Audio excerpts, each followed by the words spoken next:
ang aking kasama.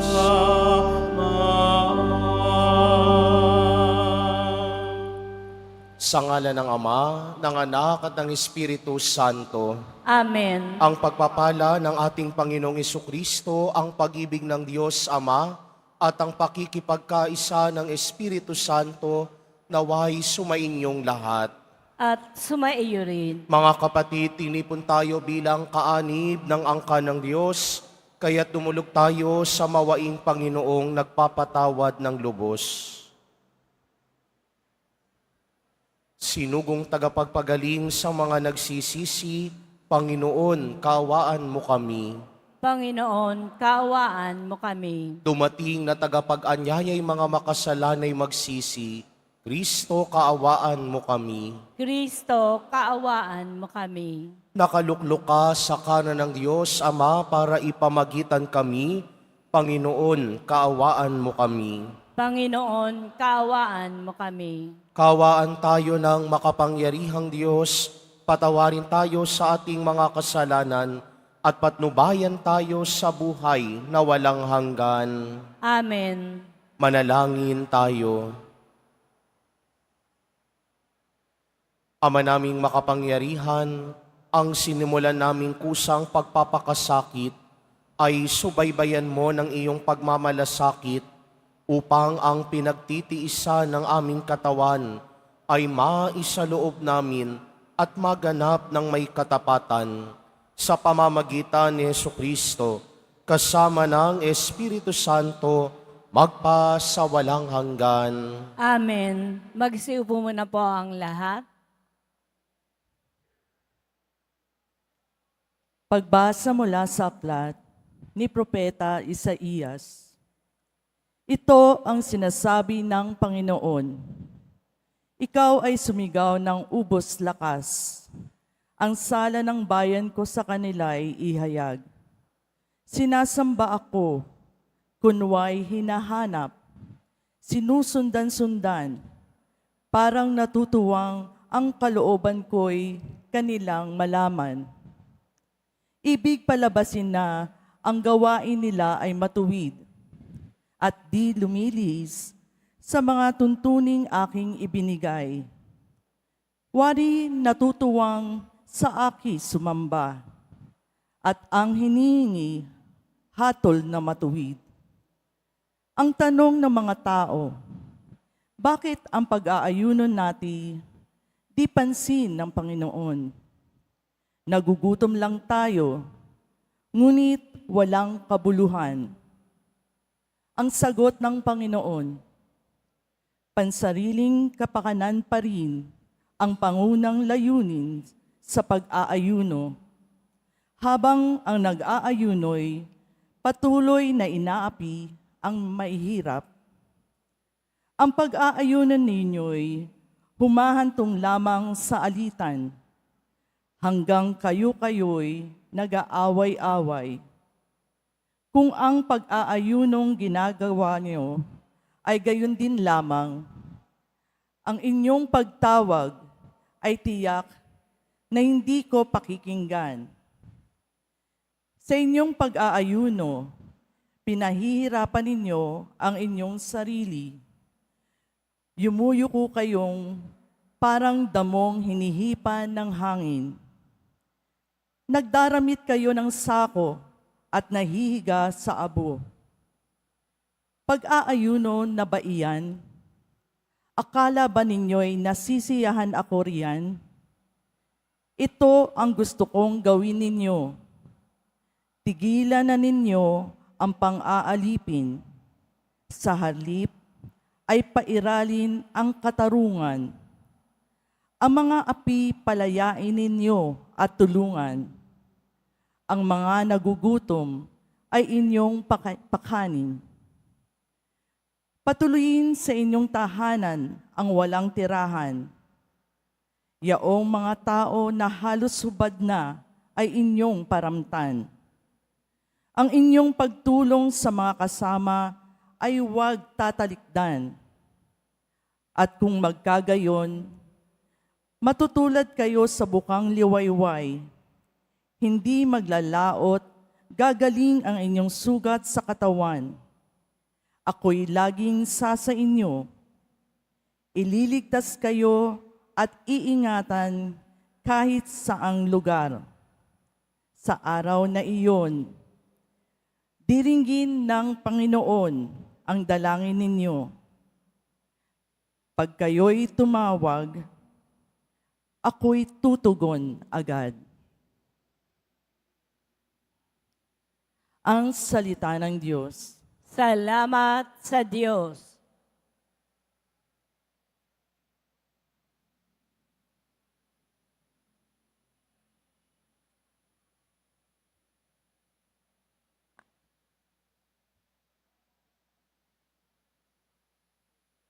Diyos ko, iyong tinatanggap, pakumbaba't pusong tapat.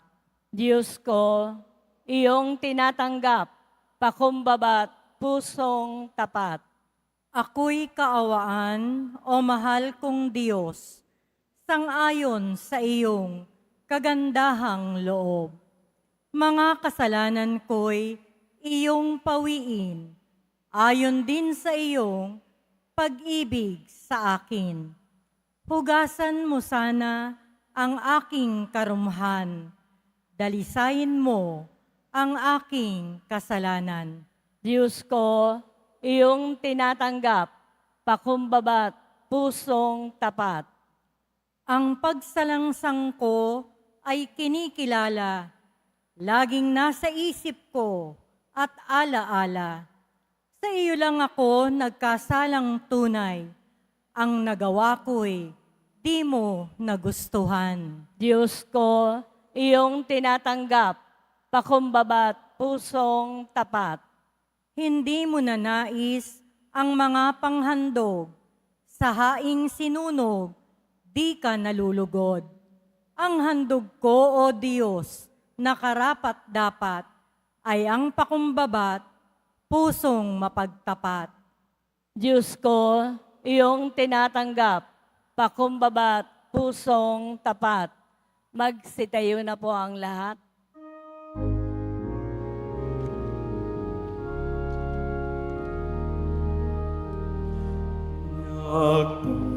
Nagpupuri kami sa'yo, Panginoong Jesucristo. Nagpupuri kami sa'yo, Panginoong Jesucristo. Matuwid ang dapat gawin, masama'y iwasan natin, at tayo ay bubuhayin. Ang Diyos ay atin, atin siyang makakapiling. Nagpupuri kami sa'yo, Panginoong Jesucristo. Sumainyo ang Panginoon. At sumaiyo rin. Ang mabuting balita ng Panginoon ayon kay San Mateo. Papuri sa iyo, Panginoon.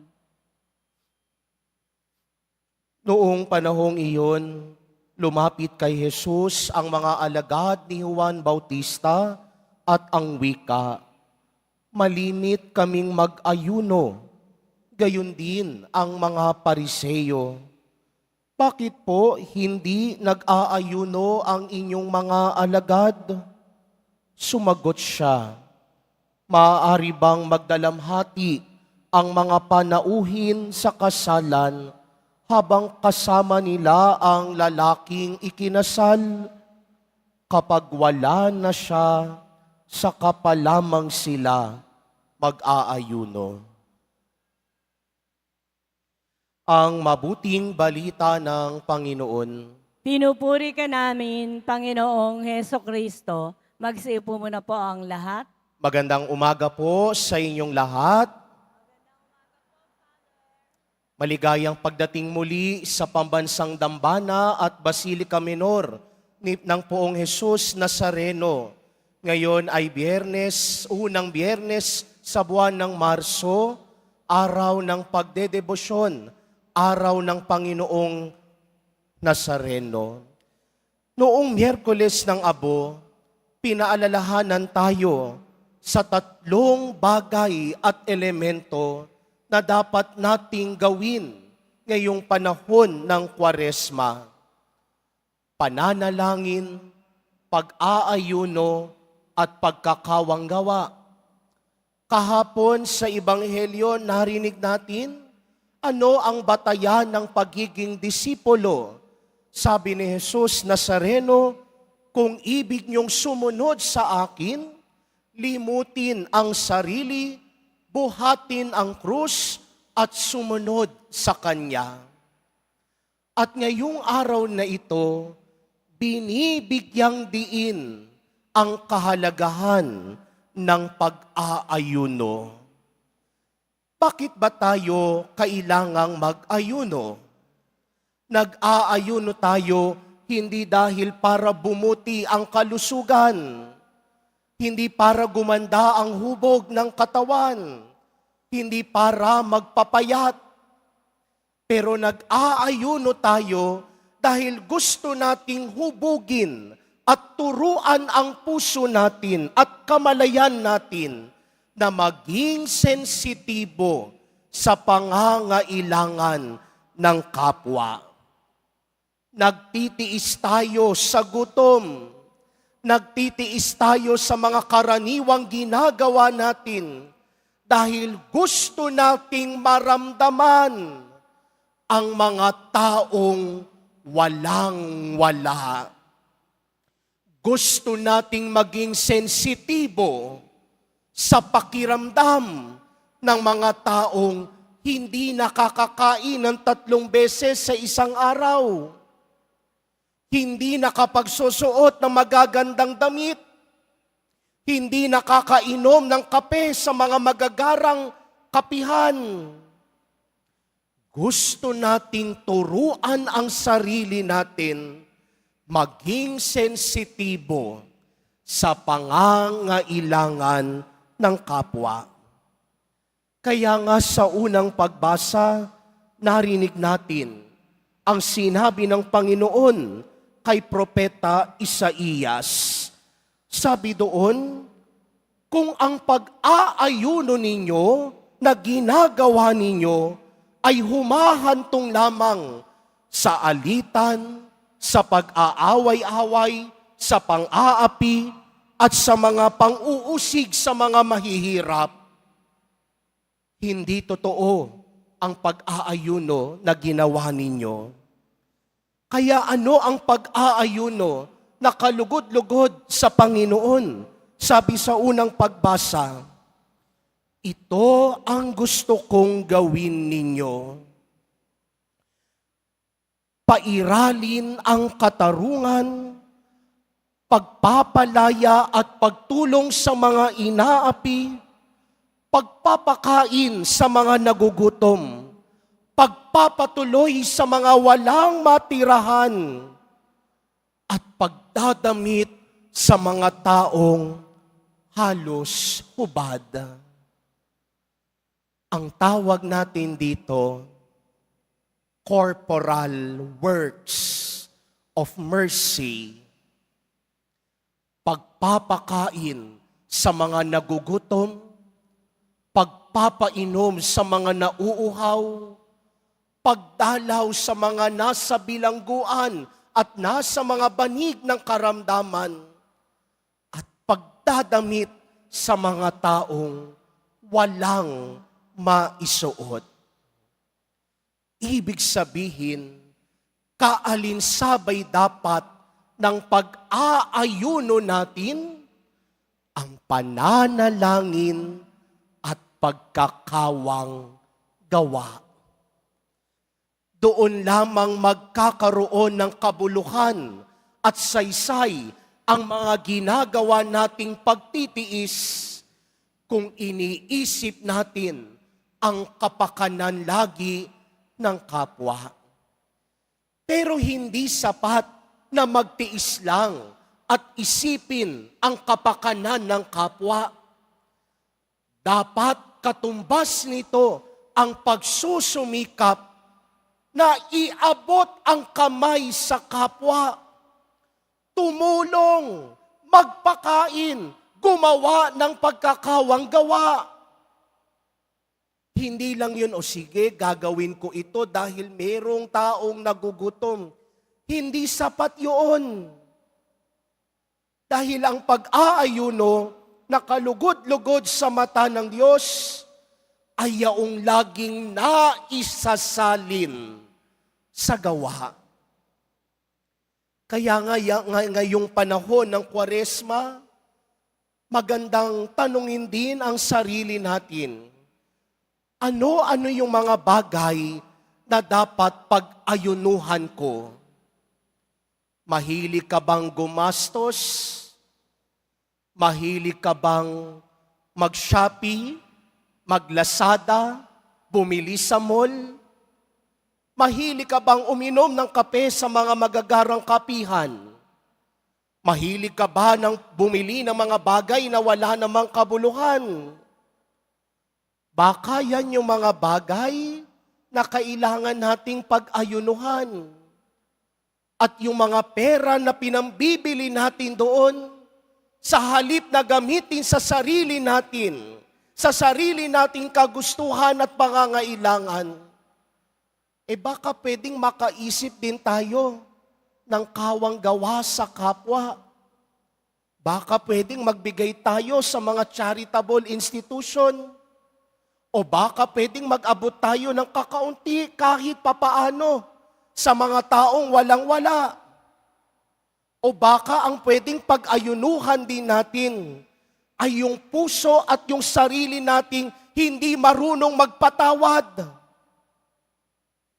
Baka ngayong panahon ng Kwaresma, baka pwedeng sabihin sa sarili, tama na ang pagiging martir. Tama na ang pagpapahirap sa sarili. Baka panahon na pagsumikapang patawarin, kalingain, at mahaling muli ang mga taong matagal mo nang hindi napapatawad. Yon ang saysay bakit nag-aayuno tayo. Dahil gusto nating turuan at hubugin ang puso na maging sensitibo sa kapwa at maging sensitibo sa presensya ng Diyos. Kaya mga minamahal kong kapatid, ngayong panahon ng Kwaresma, paano natin tuturuan ang sarili natin? Paano natin paghahandaan ang Pasko ng pagpapakasakit at muling pagkabuhay ni Jesus? Simulan yun sa pag-aayuno sa mga bagay na wala namang kabuluhan. Maging sensitibo sa pangangailangan ng kapwa para maging sensitibo rin tayo sa presensya ng Diyos sa ating buhay. Magsitayo na po ang lahat.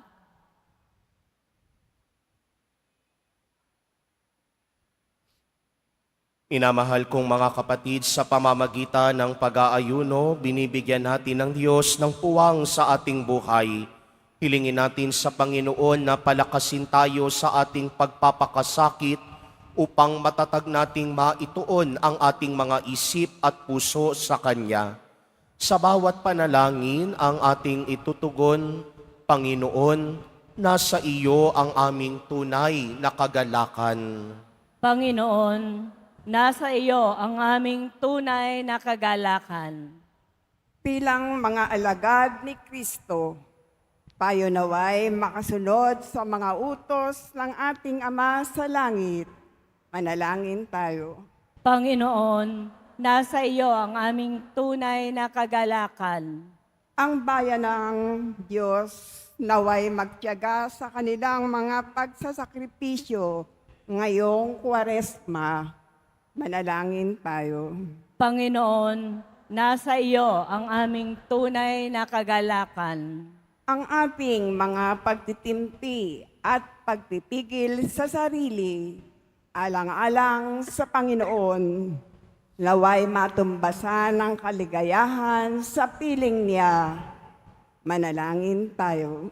Panginoon, nasa iyo ang aming tunay na kagalakan. Ang mga may sakit, nasa bingit ng kamatayan at naninigati sa buhay, naway mapuspos ng biyaya ng Diyos. Manalangin tayo. Panginoon, nasa iyo ang aming tunay na kagalakan. Ang mga namayapa nating mga kamag-anak at mga kaibigan, naway malayang makabahagi sa buhay ng Diyos. Manalangin tayo. Panginoon, nasa iyo ang aming tunay na kagalakan. Patuloy nating isama sa ating mga panalangin at pag-aayuno ngayong panahon ng Kwaresma ang kalusugan at kagalingan ng ating mahal na Santo Papa Francisco. Manalangin tayo. Panginoon, nasa iyo ang aming tunay na kagalakan. Ama naming nasa langit, ipagkaloob mo sa amin ang lakas upang mailaan namin ang aming mga sarili na mamuhay ayon sa Espiritong nananahan sa amin, na siyang lulubig sa aming mga kahinaan upang lubos kaming makabahagi sa muling pagkabuhay ng aming Panginoong Hesukristo. Amen. Magsiupo muna po tayong lahat.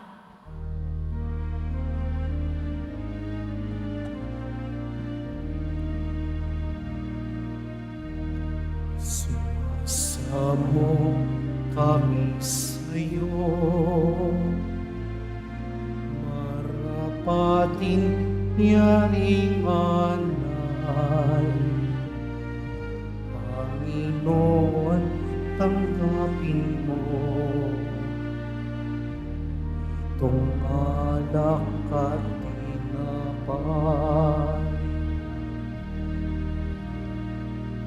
Sa'yo po'y aming handog, buong puso't pag-iisip. Ilayo mo sa panganib at tugtugin sa pag-ibig.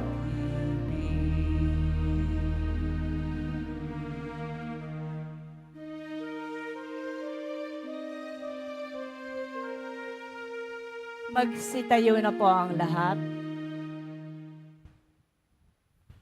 Manalangin kayo mga kapatid upang paghahain natin ay kalugdan ng Diyos amang makapangyarihan. Tanggapin nawa ng Panginoon itong paghahain sa iyong mga kamay, sa kapurihan niya at karangalan sa ating kapakinabangan at sa buong sambayanan niyang banal. Ama naming lumika, iniaalay namin ang aming ginaganap sa 40 araw na paghahanda bilang aming hain na nagpapagindapat na iyong kalugdan ang aming kalooban at nagdudulot ng kakayanan sa pagtitimpi namin sa pamamagitan ni Jesucristo kasama ng Espiritu Santo magpa sa walang hanggan. Amen. Sumainyo ang Panginoon. At sumaiyo rin. Itaas sa Diyos ang inyong puso at diwa. Itinaas na namin sa Panginoon. Pasalamatan natin ang Panginoong ating Diyos. Marapat na siya ay pasalamatan. Ama naming makapangyarihan,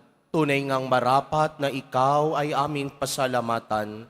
Sa pamamagitan ni Jesucristo na aming Panginoon, binibigyan mo kami ng bagong pagkakataon upang ganapin ang paghahanda ngayon para sa pagdiriwang ng muling pagkabuhay.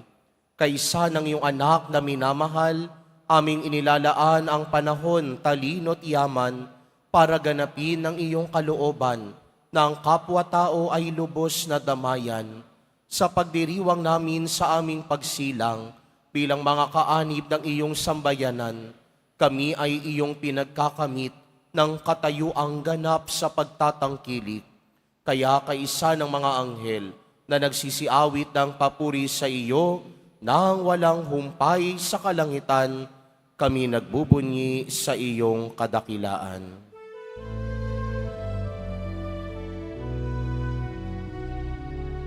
Santo, Santo, Santo, Panginoong Diyos ng mga hukbo, napupuno ang langit at lupa ng kadakilaan mo. Hosana, Hosana, Hosana sa kaitaasan. Hosana, Hosana, Hosana sa kaitaasan.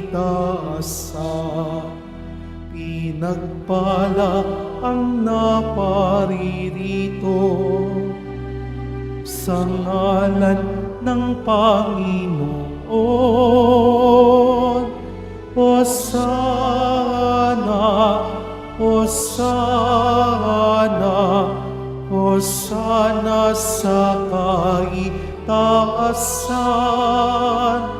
Hosana, Hosana, Hosana sa kaitaasan. Magsilhot po ang lahat. Ama naming banal, ikaw ang bukal ng tanang kabanalan, kaya't sa pamamagitan ng iyong Espiritu, gawin mong banal ang mga kaloob na ito upang para sa amin maging katawan at dugo ng aming Panginoong Hesukristo. Bago niya pinagtiisang kusang loob na maging handog, hinawakan niya ang tinapay, pinasalamatan kaniya, pinaghati-hati niya iyon, iniabot sa kanyang mga alagad at sinabi, "Tanggapin ninyong lahat ito at kanin, ito ang aking katawan na ihahandog para sa inyo."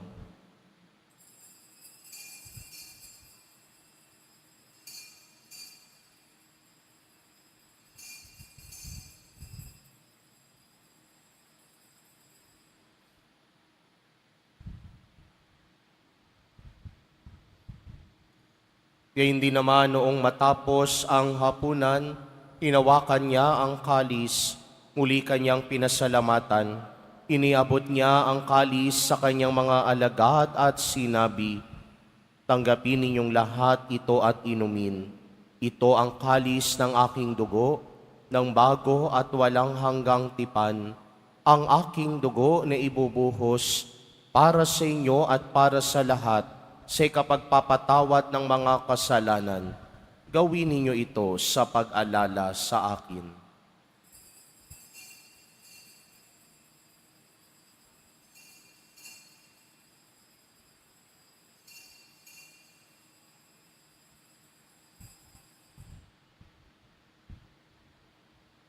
Magsitayo na po ang lahat. Ipagbunyi natin ang misteryo ng pananampalataya.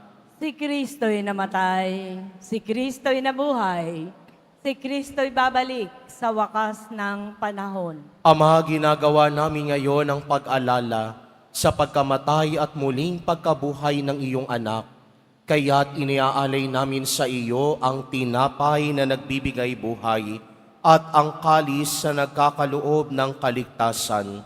Kami nagpapasalamat dahil kami iyong minarapat na tumayo sa harap mo para maglingkod sa iyo. Isinasamo namin kaming magsasalo-salo sa katawan at dugo ni Kristo ay mabuklod sa pagkakaisa sa pamamagitan ng Espiritu Santo. Ama, lingapin mo ang iyong simbahang laganap sa buong daigdig. Puspusin mo kami sa pag-ibig, kaisa ni Francisco na aming Papa, at ni Jose na aming Obispo at ng Tanang Kaparian. Alalahanin mo rin ang mga kapatid naming nahimlay, na may pag-asang sila'y muling mabubuhay, gayon din ang lahat ng mga pumanaw.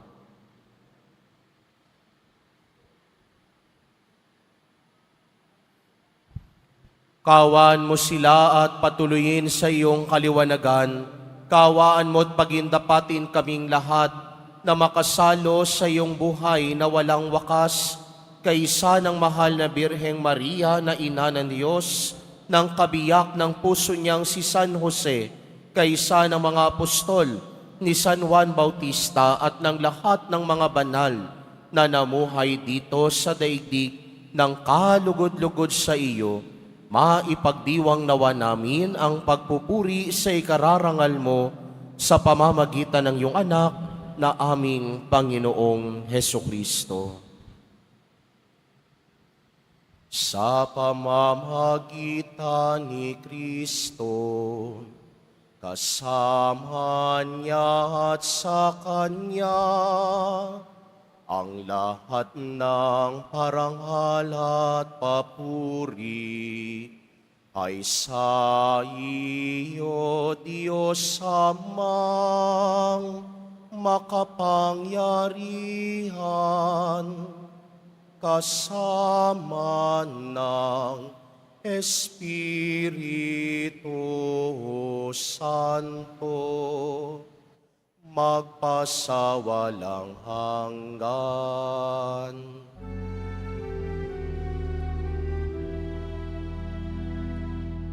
Amen.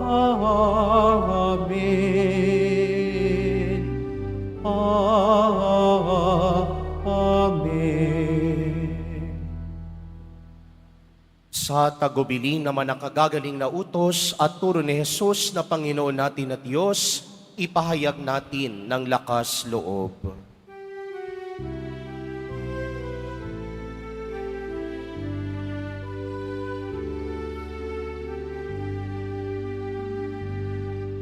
Ama namin, sumasalangit ka, sambahin ang ngalan mo. Mapasa amin ang kaharian mo, sundin ang loob mo. Dito sa lupa para ng sa langit, bigyan mo kami ngayon ng aming kakanin sa araw-araw, at patawarin mo ang aming mga sala para ng pagpapatawad namin sa nagkakasala sa amin, at huwag mo kaming ipahintulot sa tukso, at iadya mo kami sa lahat ng masama.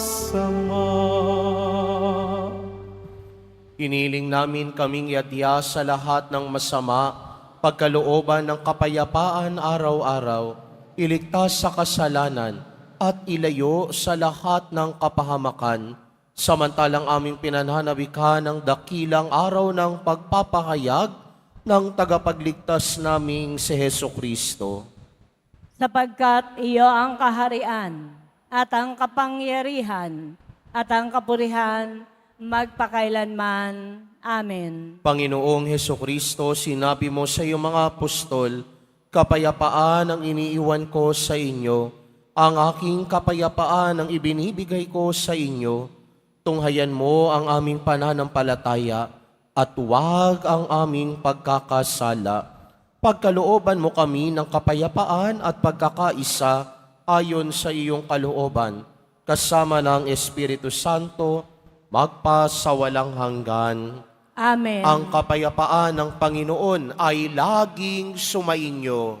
At sumaiyo rin. Magbigayan kayo ng kapayapaan sa isa't isa.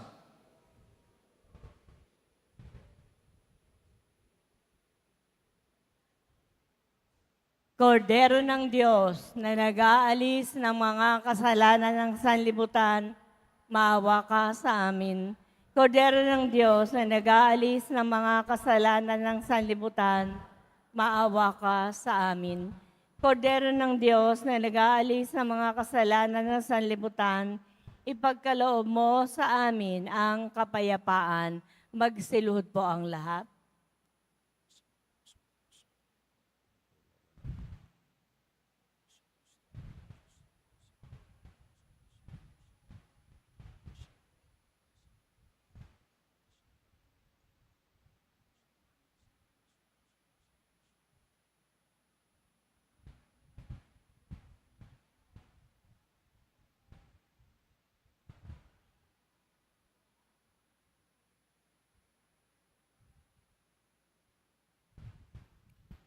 Ito si Jesus, ang kordero ng Diyos, na nag-aalis ng mga kasalanan ng sanlibutan.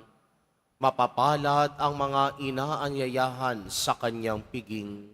Panginoon, hindi ako karapat-dapat na magpatuloy sa iyo. Ngunit sa isang salita mo lamang ay gagaling na ako.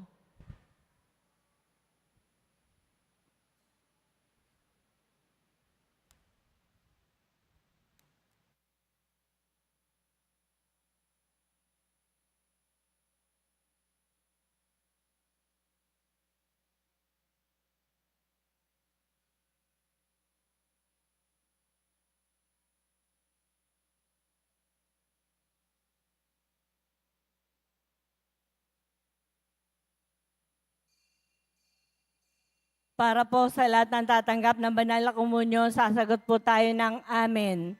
Pagkasabi po ng pare o ng lay ministers ng katawan ni Kristo at isubo po agad sa bibig bago umalis sa harapan ng pare o ng lay ministers. Sumunod po tayo at maraming salamat po.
Manalangin tayo. Ama naming mapagmahal, ang pakikinabang namin sa pagdiriwang na ito ay magdulot nawa ng kapatawaran sa aming mga kasalanan upang kami maging marapat sa iyong mapagpagaling na kabutihan sa pamamagitan ni Jesucristo kasama ng Espiritu Santo magpasawalang hanggan. Amen. Sumainyo ang Panginoon. At sumaiyo rin. Mahal na poong Jesus Nazareno, inihayag mo sa pamamagitan ng krus ang walang maliw na pag-ibig ng Diyos sa sangkatauhan. Pakinggan mo po ang kahilingan lalo na para sa mga nangangailangan ng iyong tulong at awa. Makamtan nawa namin ang iyong kasagutan na may utang na loob na tinatanaw. Basbasan din po ninyo itong mga imahen at dasalan upang lalo kaming manalangin at magtiwala Sa pamamagitan ng bendisyon na ito, naway lalo kaming maging mapaglingkod, masunurin at tapat sa iyo na aming maluwalhating Panginoon, magpasawalang hanggan. Amen. At pagpalain at pag-ingatan kayo lagi ng makapangyarihang Diyos, Ama, Anak, at Espiritu Santo. Amen. Naialay na ang banal na misa, humayo kayong taglayang pag-ibig at kapayapaan ng Poong Jesus Nazareno. Salamat sa Diyos.